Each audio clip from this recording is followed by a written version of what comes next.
How's it going, everybody? I'm Stella Chung, and this is the Weekly Fix, the show where we round up all the gaming and entertainment headlines you may have missed this week. Elden Ring is finally out, and we've got details on how co-op will work, plus a tip for saving some dough when purchasing Horizon Forbidden West.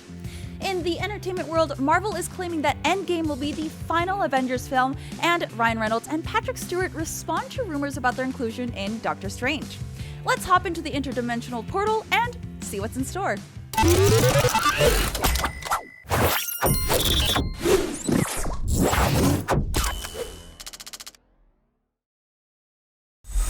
The hunt for Embers is over, as From Software has made playing Elden Ring co-op much easier than its previous games, and definitely easier than the last network test by far. Elden Ring's co-op system is similar to Dark Souls, Demon's Soul, and Bloodborne, in which a consumable item must be used to open a player's world to allow allies in for co-op. Scouring the world for the consumable item used to be a feat in itself, but in Elden Ring, the Furl Calling Finger remedy can be crafted using 2 Erd leaf flowers, materials commonly found in the open area of the game. Like literally, these flowers are like all over the place, so you're not gonna have trouble finding it. This means that within the first few hours of the game, players can craft a substantial number of remedies and regularly summon allies without much fuss. Even offering help is easier in Elden Ring. Players simply need to create a summon sign using the infinitely reusable Tarnished Furled Finger. Players who use the Furl Calling Finger remedies can then see those signs and summon willing players into their world. This is in stark contrast to Dark Souls, Demon's Soul, and Bloodborne, where players had to use an item like Humanity Ember, Stone of Ephemeral Eyes, or Madman's Knowledge to summon co-op allies. These items were not easy to come by, and considering pretty difficult bosses had players die a lot, and dying stops you from doing this, it was a bit frustrating to say the least. Given Elden Ring is also a much bigger game, there's actually more to explore and discover with allies. And if for any reason you don't have a friend online, players can also summon NPC allies without using a remedy by simply finding their golden summon sign, usually placed outside boss encounters. For more Elden Ring, check out IGN's glowing review, and for help adventuring across the lands between, check out IGN's Elden Ring guide, which is updated daily. In other news, Valve has released a new tool that lets players see exactly which games from their Steam library will be compatible with the Steam Deck. Those either on the fence or in anticipation of receiving their Steam Deck can now check out the Steam Deck compatibility page to see which games from their Steam library are either deck verified, deck playable, unsupported, or untested. If a game is deck verified, this means it will be fully functional right out of the box, while deck playable means it will work with minor extra tweaks for configuration. If a game is unsupported, this means the game is currently not functional on the Steam Deck, while untested means Valve just hasn't checked the game for compatibility yet, so you may have to wait for confirmation. Valve has said that the Steam Deck review team is testing games every day, so the list is subject to change daily. Horizon Forbidden West is finally out on both PS4 and PS5 as of today, so consider this your final reminder, if you haven't already purchased the game, that you can save some bucks by picking it up on PS4 either physically or digitally, and then upgrading to the PS5 version for free. By all accounts, Forbidden West is tons of fun. IGN's own reviewer gave it a 9, and according to Engadget, the second installment in the Horizon series loads so fast on the PS5's SSD that developer Guerrilla Games had to deliberately slow down load screens in order to give the player enough time to read tips. Still, we highly recommend that you buy the PS4 version instead of the fancy shiny PS5 one, and that's because Horizon Forbidden West features a free upgrade path from the PS4 to PS5 version, and the PS4 version is available at a lower price point. You're welcome! The PS4 version of Forbidden West costs $59.99, whereas the PS5 is still listed at $69.99. And in fact, in the UK, you can get the PS4 version of the game even cheaper, with Amazon listing the new PlayStation exclusive for £52.95, while Curry's also has it for £51 when you use the code ALOY15.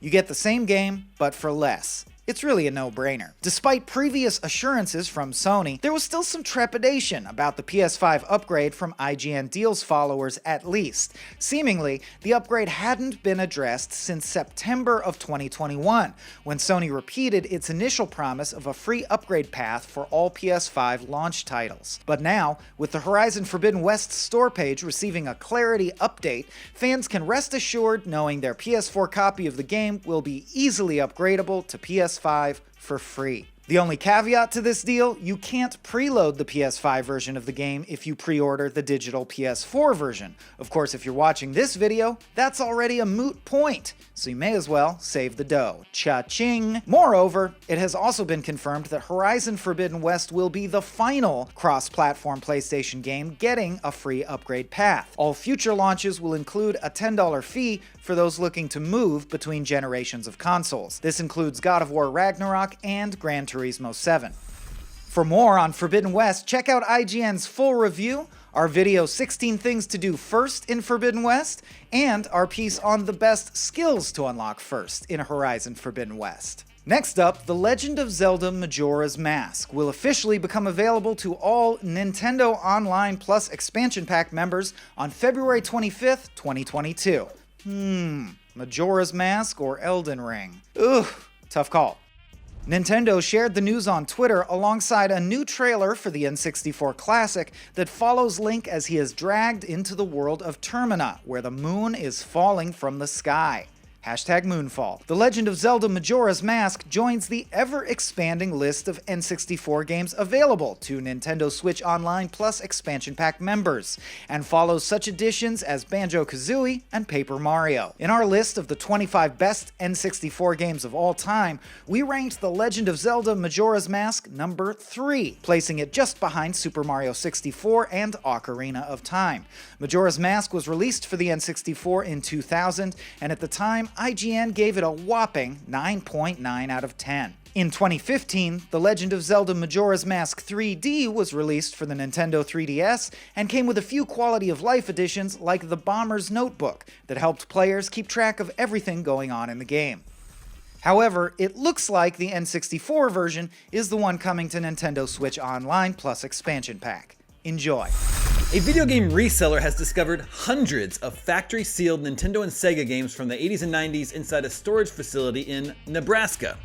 Hordes of Super Nintendo, Sega CD, Genesis, Saturn, and 3DO games were put in storage after a local store closed down in 1994 and have remained untouched until now. A video posted to YouTube shows off some of the collection's rarest sealed games, including Chrono Trigger, valued at over $2,400 according to Price Charting, a website that tracks the value of classic games. Also on Super Nintendo is Teenage Mutant Ninja Turtles 4, Turtles in Time, worth over $1,400, Final Fantasy 3, worth over $1,200, and Sunset Riders, worth over $750. Marry me with my money. There are several copies of Aladdin on Super Nintendo and Contra Hardcore on Genesis, which are worth hundreds of dollars each. Game Room said they won't be releasing any details on the overall value of the collection until it's all preserved and documented, but it's likely worth tens, maybe hundreds of thousands of dollars. It's worth noting that if they get the games officially graded, the value for most of them could double, triple, or quadruple in price. You'd be forgiven if Ubisoft's pirate game Skull and Bones had set sail from your memory. It was revealed 5 years ago back at E3 2017. Since then, it has suffered multiple delays and has been adrift at sea with no release date in sight for some time. But don't worry, Ubisoft says development on Skull and Bones is smooth sailing. In its most recent earnings call, as reported by GamesIndustry.biz, Ubisoft CFO Frederick Duguay, maybe, said development on games set to be released in its next fiscal year is going well. That batch of games includes, according to Frederick, Avatar Frontiers of Pandora, Mario plus Rabbids, Sparks of Hope, and, drumroll please, Skull and Bones. Not only that, he said Ubisoft is very happy with Skull and Bones' artistic direction and the progress the team is making. Ubisoft's next fiscal year runs from this April through March 2023, so there is your current Skull and Bones release window, I guess. It's not the only Ubisoft game we've been left without any updates on for some time. Mario plus Rabbids Sparks of Hope was revealed last summer, but has been quiet since. The Prince of Persia Sands of Time remake was announced 2 years ago, lost to the Sands of Time. Beyond Good and Evil 2 was officially revealed in 2017, although the sequel was actually announced way back in 2008. Whatever happened to it is beyond me. Roller Champions was revealed at E3 2019, but never rolled credits on its development. The official Twitter account for the roller derby game hasn't posted since last June. And there's that Star Wars game that was announced a year ago, but Ubisoft hasn't mentioned it since. What say you? Do you still want to play Skull and Bones, or has that ship sailed?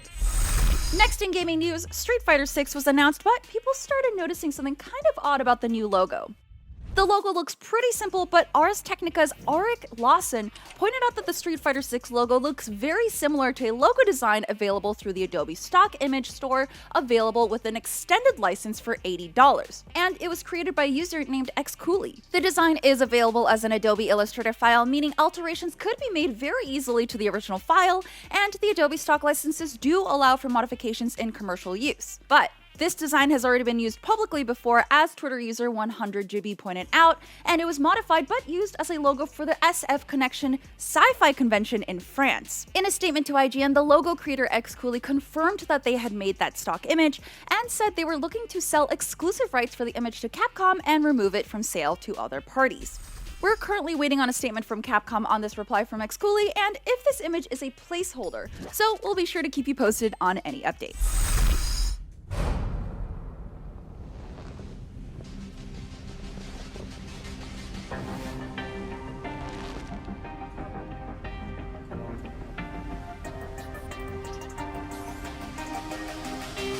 All right, you ready?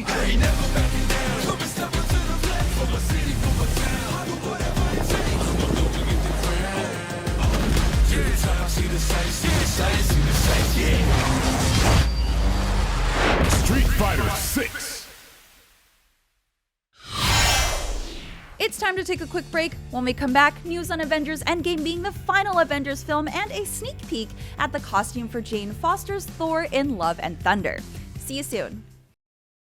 Welcome back. Sir Patrick Stewart and Ryan Reynolds recently addressed rumors of the X-Men appearing in the new Doctor Strange movie. But before we get to that, Kevin Feige has announced that Avengers Endgame is potentially the final film in that franchise. Is he telling the truth, or is he leading us on? Let's dig a little deeper.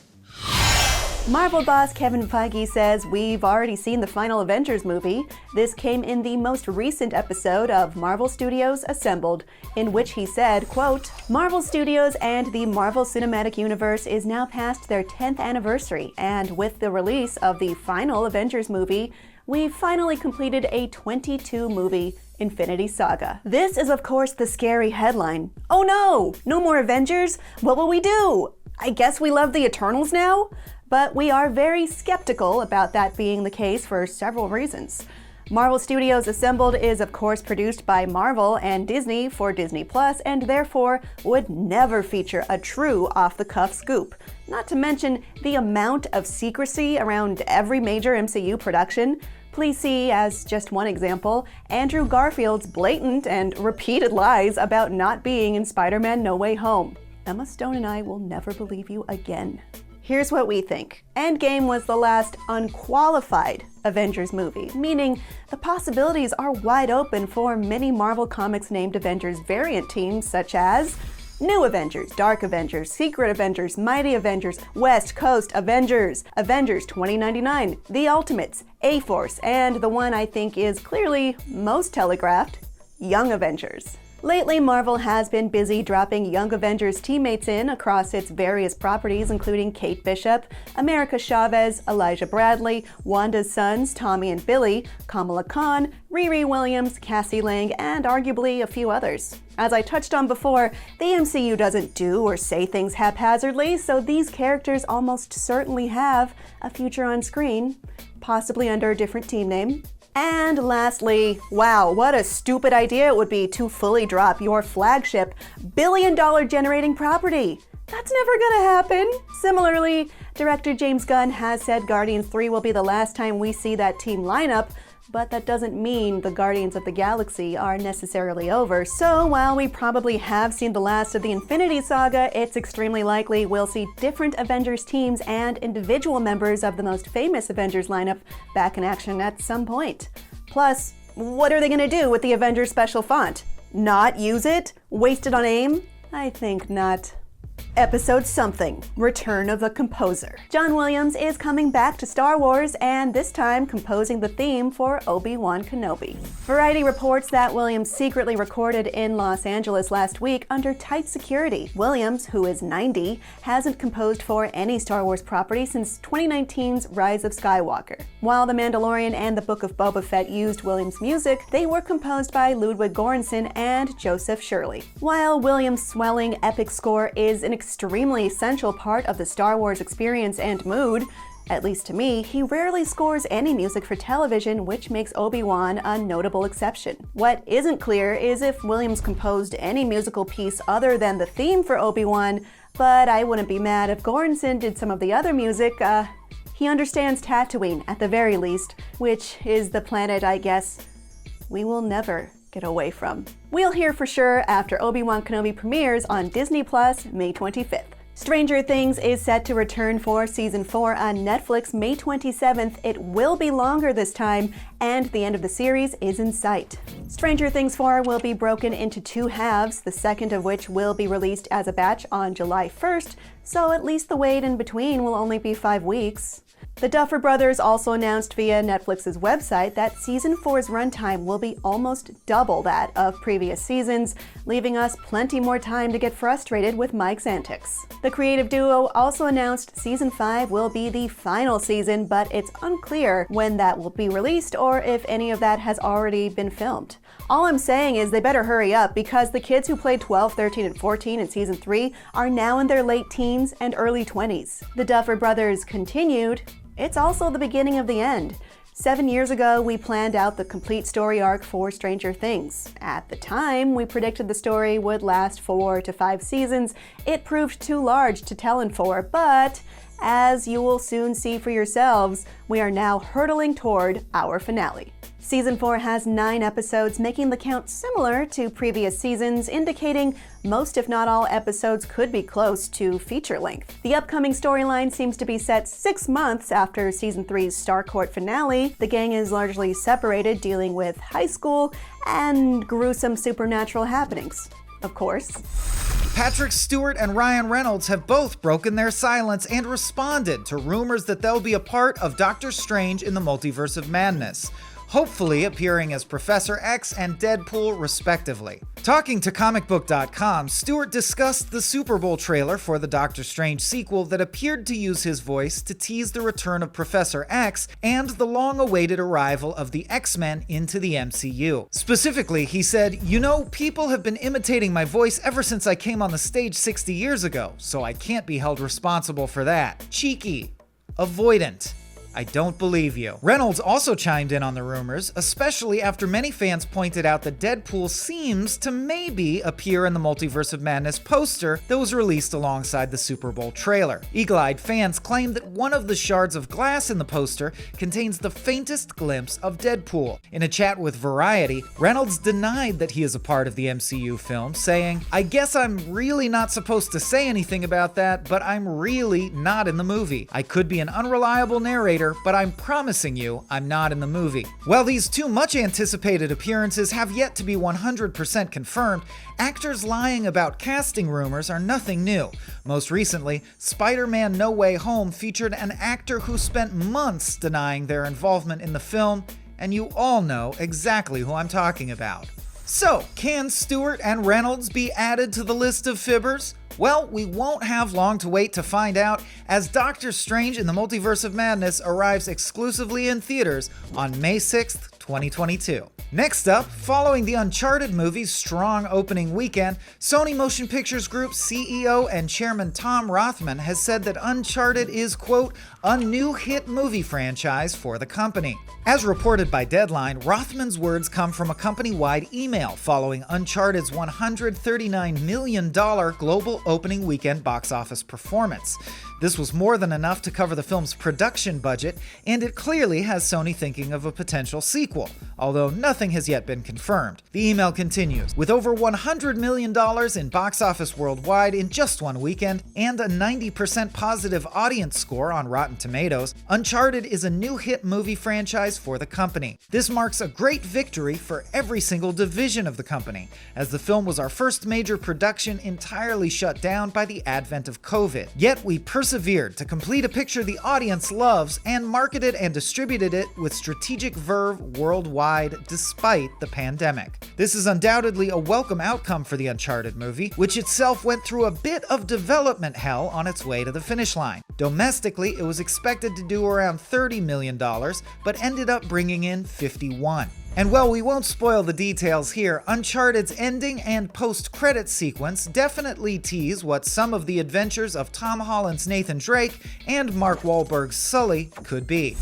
Despite being slated for a July 8th theatrical release, we still haven't seen anything official from Thor: Love and Thunder besides the logo and a few set photos, but thanks to some new action figures, we have our first proper look at Thor Odinson and Jane Foster in full Thunder God attire.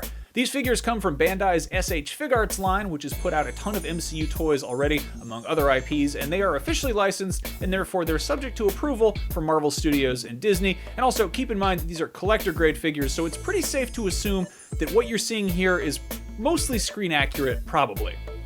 It's not like some silly wackadoo nonsense for children, like back in 2nd grade when I saw the Kenner Batman Returns Deep Dive Batman action figure and thought that Bruce Wayne was going to put on a neon yellow batsuit to go fight the Penguin with his torpedo-launching scuba gear. Never happened, kinda wish it did.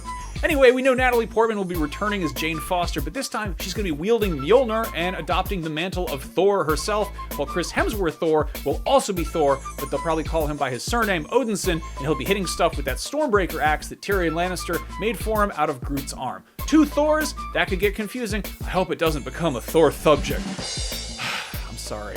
It feels like we should have gotten a trailer for Blood and Thunder by now. Ragnarok's first teaser was 7 months before it hits theater, and the sequel to that is only 5 months away at this point. We might get some cool post-credits thing and Doctor Strange and the Multiverse of Madness, but I imagine that Disney is going to want to do something to generate some Thor buzz before then. Now, speaking of expensive things for adult man-children to throw money at, the DeLorean Motor Company is teasing the release of an all-new Chrysler minivan. I'm kidding, they're releasing a new DeLorean, that's like all that they make. But the new one is going to be electric. We don't have a whole lot to go on besides that in this teaser video, which shows off that it will still have its trademark gull-wing doors, and that it's going to get a full reveal sometime later this year. The iconic 80s sports car has been made even more iconic thanks to its role in popular culture, with DeLoreans making appearances in unforgettable films like The Wedding Singer, Lawnmower Man 2, Beyond Cyberspace, and Police Academy 5, Assignment Miami Beach. It's also appeared in dozens of hit TV shows, such as Drawn Together and Erie, Indiana. DeLoreans, everybody. They're great.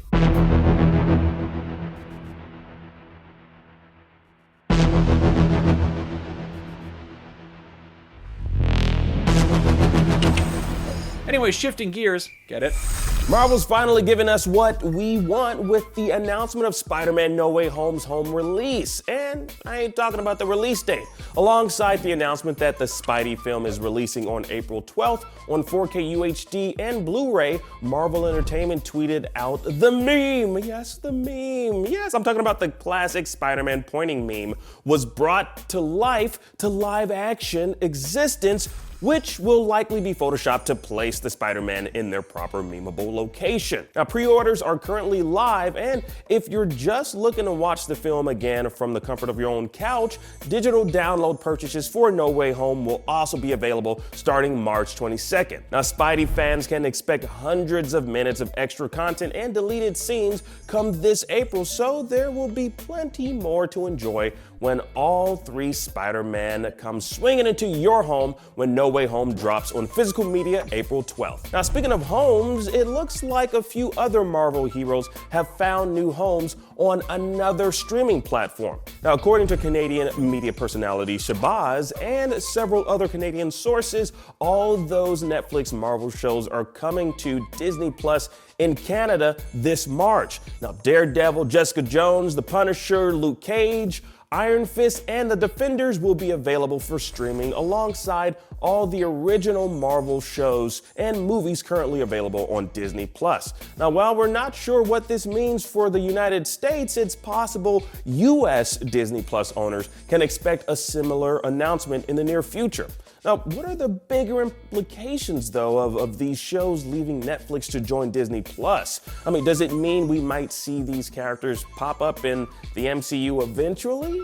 I mean, it happened with Charlie Cox and the Kingpin with No Way Home and the Hawkeye series, so it's more than possible. But, I want to know from y'all, which of these former Netflix Marvel characters would you like to see make an appearance in the overall MCU?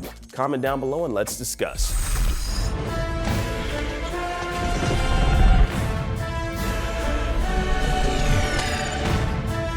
We're gonna lift you up on a cherry picker and you're gonna jump off. How they became supervillains, it's just so funny. I fell into a super collider. Gotta be careful where you fall. To work with them is honestly the highlight of my career. Me and Toby arrived and all of their arms were just open.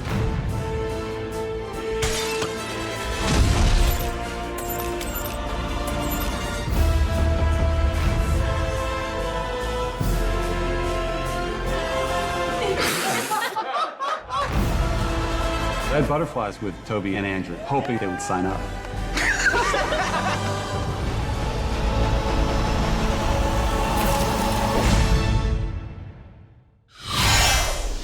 I'm Stella Chung, and that was your weekly fix. We'll be back here next Saturday with more of the biggest gaming and entertainment news of the week. Catch you then.